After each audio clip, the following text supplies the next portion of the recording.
Okay, so today we're gonna look at My Rival's House by Liz Lochhead, and this poem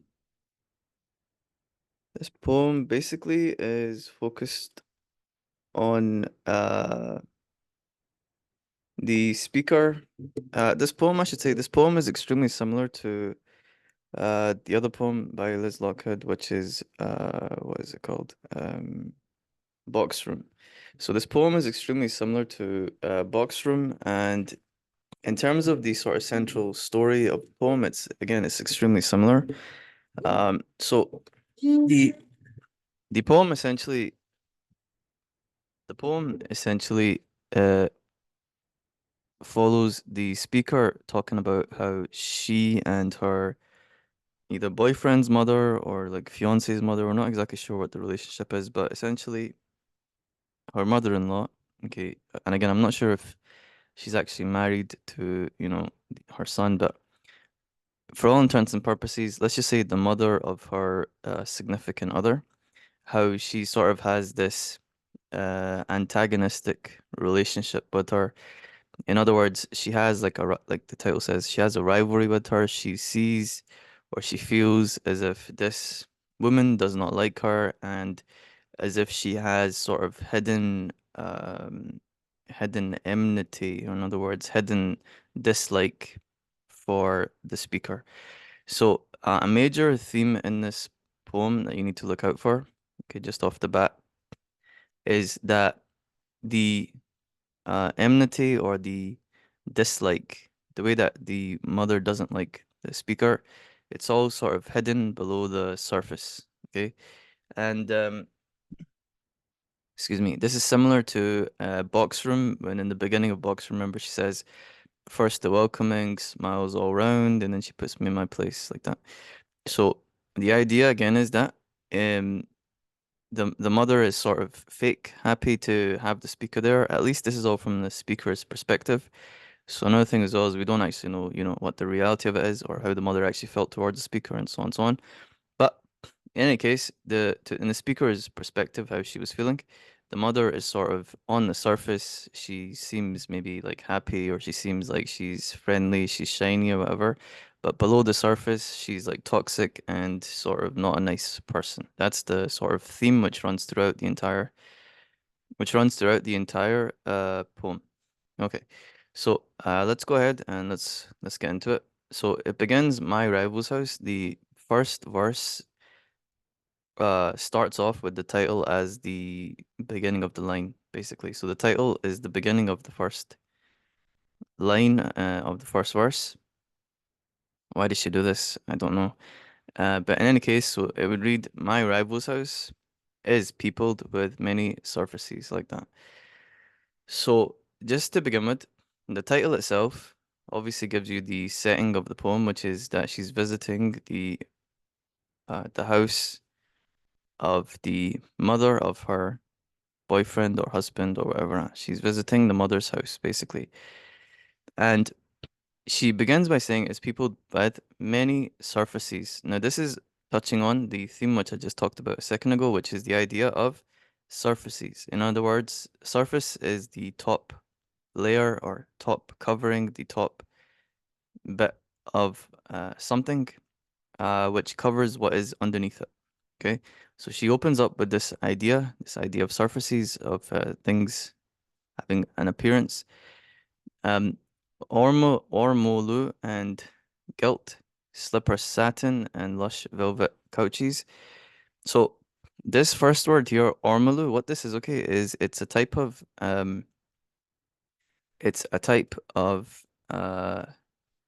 just make sure it's the right thing. Yes. So ormolu, it's a type of what do you call it? Metal or alloy. It's basically something that you use. You use this to decorate things. You use it to decorate things and to make them look more shiny. That's ormolu. Now, excuse me, ormolu was actually banned 100 years ago plus because it is toxic. It's toxic. It's dangerous for you to touch it, to be around it. So in this word.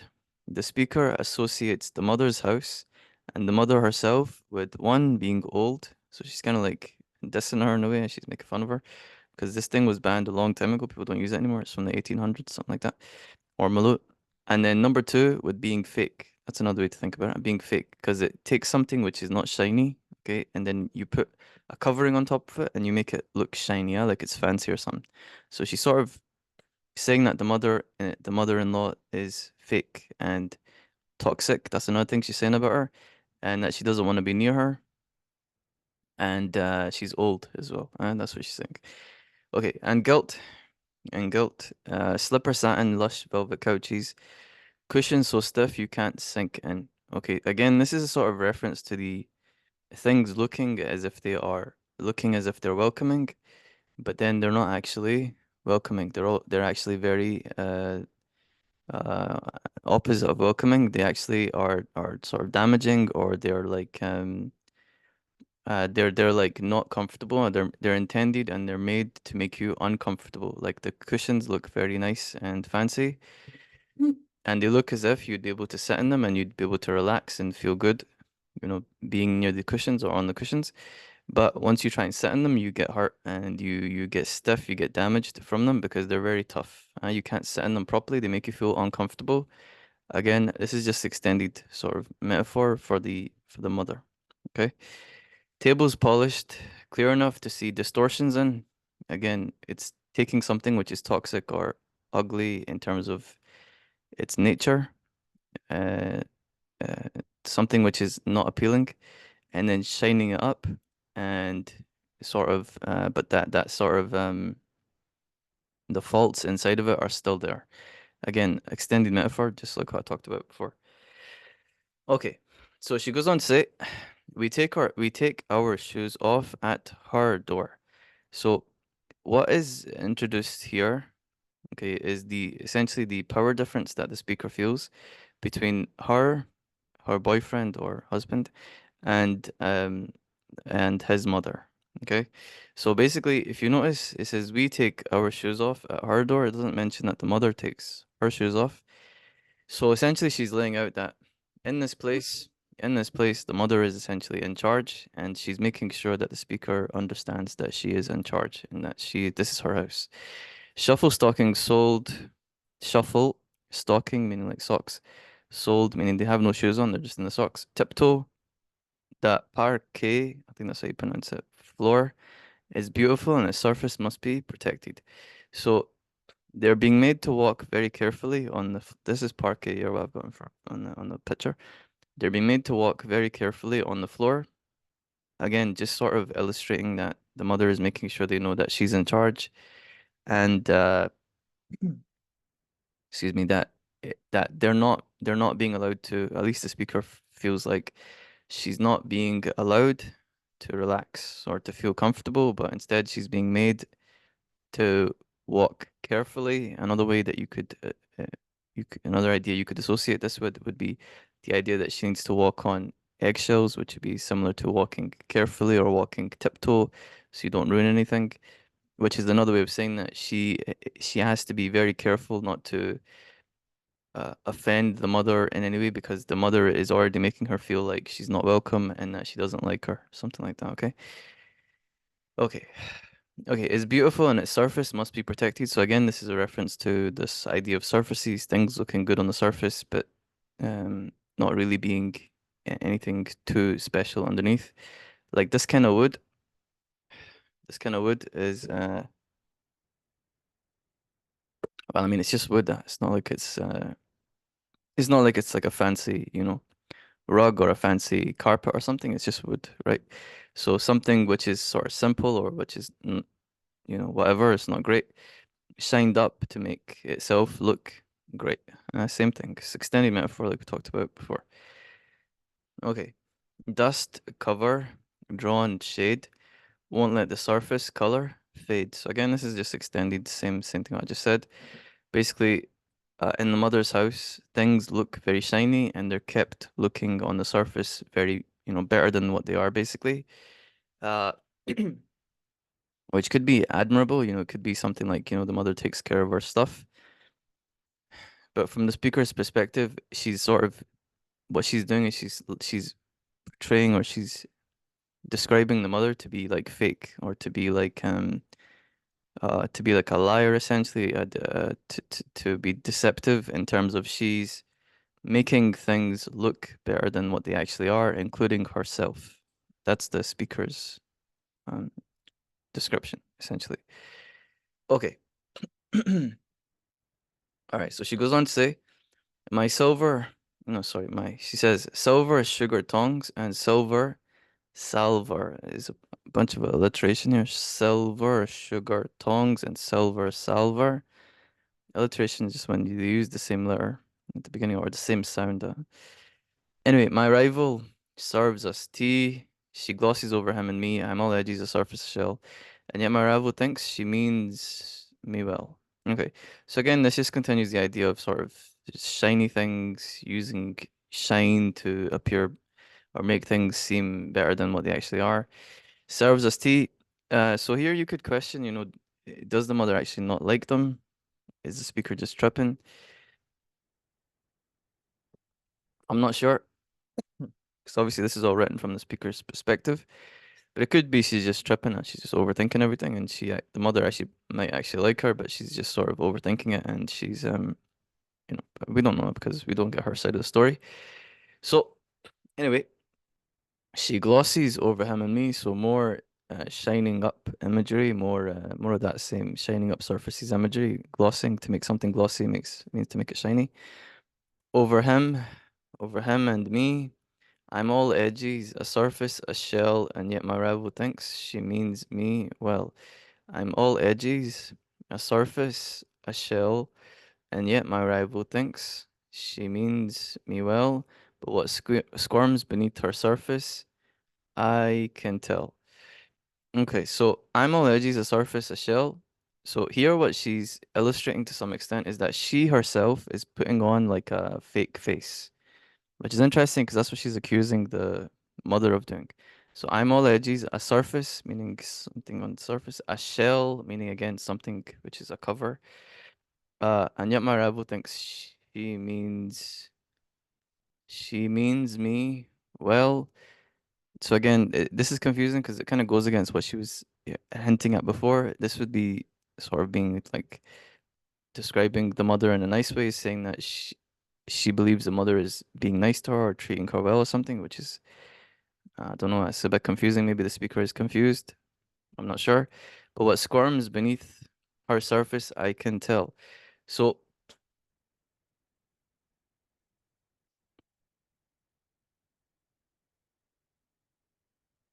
Marielle thinks she means me well, but what squirms beneath the surface, I can tell. So again, it's sort of the speaker is saying that she looks at the mother and the mother is maybe putting on a face or an idea that she wants what's best for the speaker and her son. But the speaker, in her mind, she feels like she can tell that the mother doesn't actually like her and that she has a deep hatred sort of running around inside of her towards the speaker. Okay, soon my rival, cap tooth, again, things being covered with shiny things, polished nails, same idea, will fight. Fight foul for her. Survival. Deferential, daughterly, I sip and thank her nicely for each bitter cup. So essentially what she's describing here is the sort of rivalry between the daughter-in-law. I think she probably is a fiance or something, or if she's married, I'm not sure. But let's just say the daughter-in-law or the daughter of the, oh, sorry, the girlfriend or the wife and the mother, the mother of the boy or the man.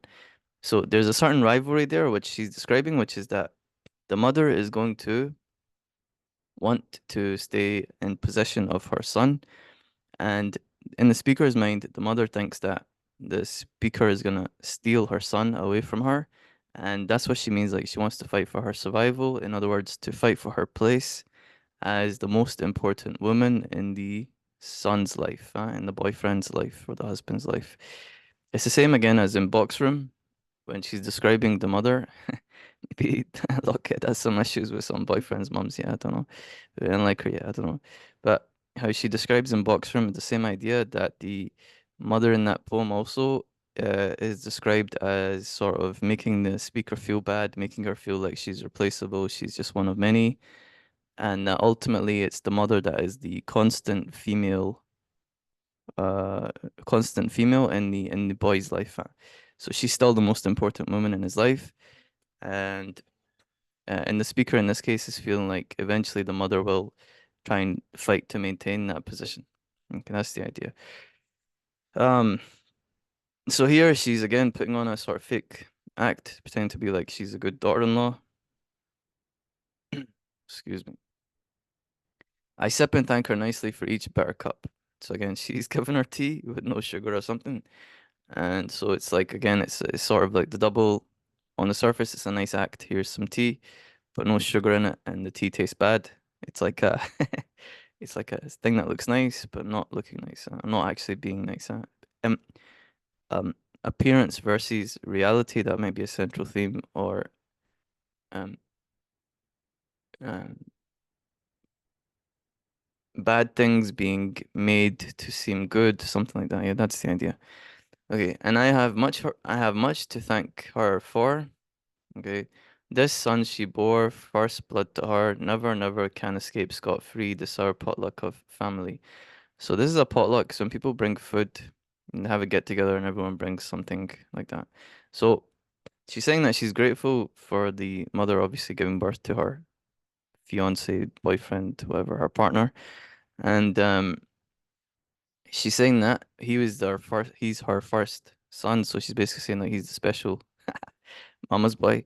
Never, never can escape scot-free. The sour potluck of family, basically saying that he can't get away from her or the other not so nice bits of his. So he can't get away from his mother, and he can't get away from his the other not so nice bits of his family. That's what he's saying. Potluck as in different things.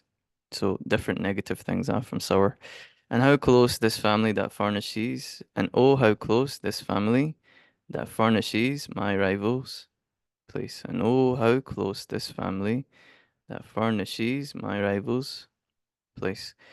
So either she's saying that either she's saying that her partner and the mum are actually very close, or she's saying that there's other people in the family which are also very close, and essentially it's going to be very difficult to try and pull him away from the mum and to pull him away from his family, which is why you can see now that she calls the mum her rival because they're both fighting over this boy or man. Okay, lady of the house, queen bee. So she's describing the mum. She's far more unconscious, far more dangerous than me. So again, she feels very threatened. She feels like the mother is in complete control and power of the house and of the sun. Of the sun, the queen bee is the bee that is at the head of the pyramid of the bees. Yeah, every other bee is underneath her and works for her essentially, serves her to some extent. Um, she's the producer of the hive, if you like. She's at the top of the pyramid. So she feels like that's the mother's position in the house and in the son's life. She's far more unconscious, far more dangerous. So obviously dangerous explains itself that she's a threat. Far more unconscious. Unconscious means to be unaware, unaware of things. Some of the language in this poem, and it's not unique to this poem. It's like you see it in other poems too. Either I'm just not smart enough to, either I'm not smart enough to understand, some of sometimes like in this or like Jackie K, there's other poems like that where the poets will say something and then like either I'm not smart enough to like, smart enough at this point. I'm pretty smart, man, but at this point, maybe I've not learned enough, maybe I've not thought about it enough. At this point, to understand like why did she throw that in here? Because it doesn't seem to make sense, right? Like in Jackie K when she says like in Jackie K, just look at my video on Jackie K, you see what I'm saying? There's some parts of her poetry which don't seem to make sense here. It's like they're thrown in, and it's like, why was that thrown in? It doesn't make sense. So either it's because of that, either it's because I'm not at this point smart enough to understand it, or uh, or it just doesn't make sense. So I'm gonna be, I'm gonna be humble yet to the, I'm gonna be humble to the poet, and I'm gonna say at this point I've not learned enough. I need to learn more. I need to think about it, reflect on it more. I can define the word and everything, but just why is it thrown in? She's more unconscious. I don't know. I'll be honest with you. She's far more unconscious, meaning she's unaware of what? I don't know. Okay, I don't know. Far more dangerous than me. So she obviously sees the mother as a threat, as someone being able who can inflict harm in different ways. Listen, I was always my own worst enemy. She has taken even this from me, sort of some humor, meaning that the speaker has always been sort of self-critical and been like her worst enemy. The she's been the reason why she's had bad experiences or she's made mistakes and all that, and she was her own worst enemy. And then she's used that in a very sort of clever way. She's flipped it and said that now the mother is her worst enemy. So she's not only taken a lot from her, but she's even taken this very personal, like internal type of thing. She stole that as well from her. So again, it just illustrates how much she dislikes the mother. Huh? Dishes up. She dishes up her dreams for breakfast. She dishes up her dreams for breakfast, dinner, and her salt tears, pepper, or soup. So, what you could probably what this could be referring to is, it's like the day at the beginning of the day. Maybe she begins by talking about what she wants for the couple, what she imagines. Maybe they're talking about wedding plans, or she's talking about those type of things. Dinner, and her salt, tears, pepper, or soup. So she continues talking throughout the day what she wants, how she wants things to go. I'm just assuming this won't make sense. Her salt, tears, pepper, or soup. Again, salt, yes. So she's crying. Pepper or soup. It makes it spicy. It makes it not something nice. Huh? Again, things looking one way, but then really being bad. Huh? Being the opposite of um. If you add salt to soup, it might make it better. But the mother makes the soup worse. So it's like a metaphor again, in that she looks one way, even her tears are fake, or even her tears are toxic, huh? Her toxic like pepper. Even her tears are like that, are toxic and damaging. She won't give up. And the wording was placed like that, the way that I've got it there, with two words at top and then two words underneath. She won't, and then give up underneath, which is split like that. And the way that this is split obviously makes you pay attention to it more.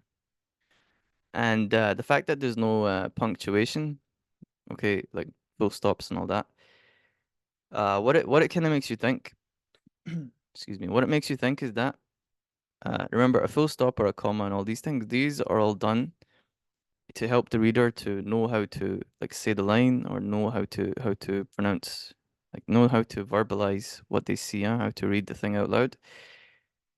So the fact that there's nothing to stop them, nothing to pause them, nothing to make them take a break, it means that, so, metaphorically, if you like, metaphorically, that the mother will never, ever, ever stop. You understand? That's the idea, because there's no punctuation, there's no full stop, there's no comma or anything, and that just like there's nothing to pause, nothing to make you stop. The mother will never, ever stop. Understand? She won't ever stop. So it just adds that sort of meaning to the words themselves. Excuse me. Okay, so that's the poem. That's the poem essentially, and in terms of the key themes, it's similar to the ones from Box Room. Um, you can obviously rivalry would be one. Rivalry would be one. Um, a big one would be appearance versus reality, or positive appearance with negative reality, something like that would be another one. In